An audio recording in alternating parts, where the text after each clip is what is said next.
Hello, আসসালামু আলাইকুম guys. আজকে আমাদের বাসায় মেহমান বলতে আমার চাচা চাচি আর চাচতো ভাই বোন, মানে আমরাই।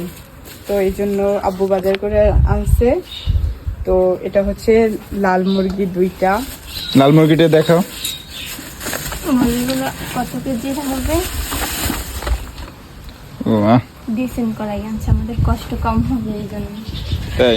আচ্ছা, ওই আরো একটা আছে মুরগি। দুইটা লাল মুরগি গাইস, 2টা। লাল মুরগি 2টা আনছে। মানুষ আজকে কি কি ঘরে আয়োজন করা হবে? অনেক কিছু। এই যে মুরগি রান্না করা হবে, তারপর মাছ। এটা মারিয়ার মতো শুকনো। তুমি মেশাও। তারপর আনছে রুই মাছ, আনছে চিংড়ি মাছ আনছে। এই মাছটা লাপুর মতো। তারপরে আর কি কি আনছে? আর চিংড়ি মাছ আনছে। তারপর হচ্ছে এই যে